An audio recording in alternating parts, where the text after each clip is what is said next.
Welcome to the deep dive. Just look down at the phone in your hand for a second. It's everything, isn't it? It's everything. Your wallet, your map, your photos. All right. But it's also where you keep your secrets. And that's the real question, right? Yeah. What is the actual price we pay for all this convenience? Exactly. When it comes to privacy, to control, what are we really giving up? That's the core of this deep dive, that tension. We pulled together a really interesting mix of sources for you. It's quite a range. Yeah, we have everything from, these very human, anxious posts on Reddit from people terrified of being exposed, all the way up to dense legal documents and the actual forensic manuals investigators use. Right. So our mission today is to cut through all of that noise and answer three big questions that kept coming up. First, what are the real risks, legal, work-related, of just having sensitive stuff on your phone? Second, and this is the scary one, how easy is it, technically, for someone to find that data you think you've hidden or deleted? And finally, what really happens when you connect that personal phone to your company's network? What are you actually signing away? We're going way beyond just talking about passwords. This is about the cold, hard reality of what can be found on a device that really is a permanent record of your life. Let's start with something I think everyone can relate to. That feeling of anxiety. The Reddit post. Yeah, this post from a young person, 17, who was going on a 2-week holiday with no internet. So to pass the time, they downloaded some NSFW content. It was video game related, so no real people. But still explicit. And they were just paralyzed with fear that their boyfriend or their family might stumble across it. It's the perfect example of this whole illusion of hiding things. So what did they do? The classic move, right? Buried it in some random folder deep in the file system. And the advice from everyone online was immediate. Just don't. It doesn't work. Right.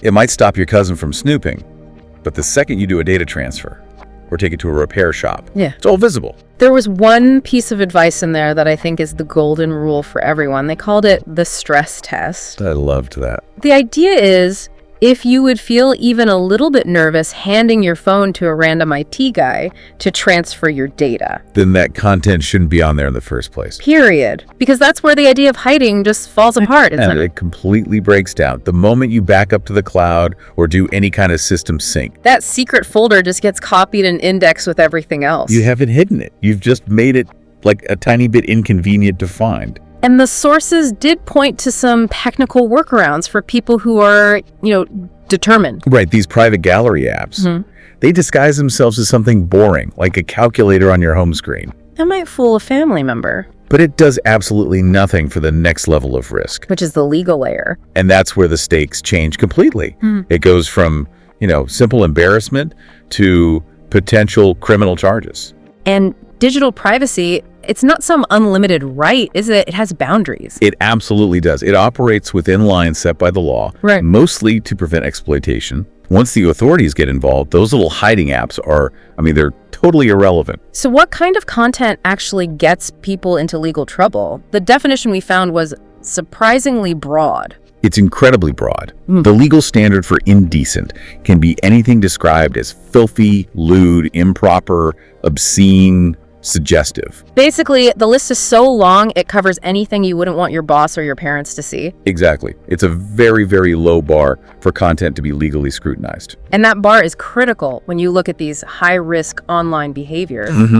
Using a carriage service, which is just legal jargon for your phone or the internet, Right. to menace, harass, or cause serious offense, that can lead to criminal charges. Think cyberbullying that turns into stalking or making real threats. But the sources were really clear that the most important distinction, the one with the most severe consequences, was about age. The age line.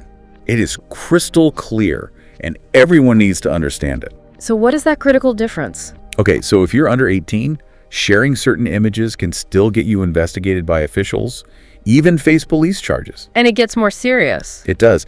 If the image is of someone under 16, that person legally cannot consent to it being shared. So even if they agreed at the time. It doesn't matter. Distributing it is a serious crime. And what if the image is of someone under 18? That's the absolute red line. Taking or sharing a nude image of anyone under 18 is classified as making or distributing child exploitation material. Wow. And that means mandatory reporting, potential jail time. The advice from the legal docs was unambiguous. If in doubt, leave it out. The risk is just catastrophic. That's a sobering reality check. And it leads us right into the technical side of this. Let's say the worst happens. Your device is seized. It's sitting on a lab bench. How do they actually get past the lock screen, the hiding apps, all of it? This is where mobile forensics gets, frankly, a little terrifying in its capability. So where do they start? On an Android device, almost all the evidence, the good stuff, lives in one place. It's a partition called user data. Okay. And deep inside that, there's a specific directory, data. You can think of it like the locked basement of your phone. Where every app stores its secrets. Exactly. Its databases, its cache, all its private files. And your phone's operating system is designed to keep you, the normal user, out of that basement. But investigators aren't normal users. Not at all. To get past all those security walls, they need something called root access. I've heard that term. What does it actually mean? Since Android is built on Linux, root is just the name for the user with the highest possible privileges. The super admin. The master key. The master key to the entire operating system. It lets them ignore all the normal rules. So how do you know if you have root? It's actually really simple on the command line. A normal user sees a $ prompt. But once you have root access, that prompt changes to a hash symbol, a number sign. That tiny symbol change means you've gone from being locked out to having total control. That is chillingly simple. So once they have that root access, how do they actually pull the data out? They have two main methods. The first is called logical extraction. Logical. It's the quick and easy way. It's basically like doing a select all and copy paste of everything the phone knows is there. So if I deleted a picture, would a logical extraction find it? No. And that is the key weakness. Logical extraction only sees files that are currently active. So what happens when you hit delete? When you delete a file, the data itself doesn't just vanish. The operating system just erases the pointer to it. It marks that space as available. So the data is still sitting there, just invisible to the normal system. Precisely. Which is why investigators almost always go for the second method, physical extraction. That sounds more intense. It is. A physical extraction isn't about copying files. It's about making a perfect bit-for-bit clone of the entire memory chip, a raw image. So it copies everything, including those empty spaces where the deleted files are still lingering. It copies everything. They take that raw image and load it into special forensic software. And that software can rebuild the deleted files? It can sift through all that raw data and stitch deleted files back together. It can pull text messages from database files where they were just marked delete and not actually erased. You can find it all. It's incredible how permanent everything is.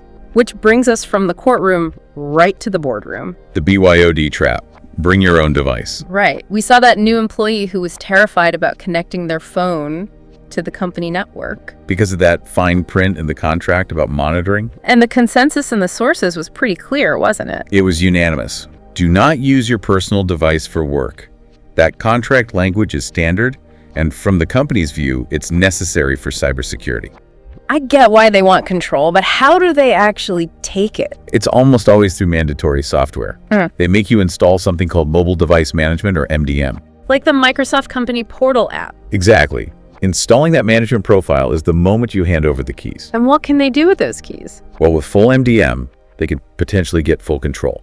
They can see your GPS location, log your network traffic, access the camera and mic. Wow. And, this is the most important one, they get the ability to remotely wipe the entire device. This is where those horror stories came from. And they are. They're just gut-wrenching. Absolutely. We read these anecdotes, people who were fired, and their personal phone just started erasing itself. Not just the work email. Everything. Contacts, years of family photos, text messages, gone. One person said it happened while they were at dinner, just got a notification and had to watch their digital life disappear. With no warning, no chance to back anything up. It's a devastating amount of power. And even if you just check your work email on your personal phone, if the company gets sued. Your entire phone can be subpoenaed.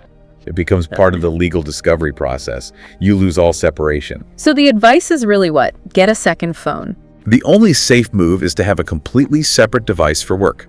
Either one the company provides or a cheap burner phone you buy yourself. So after all this, what's the big picture?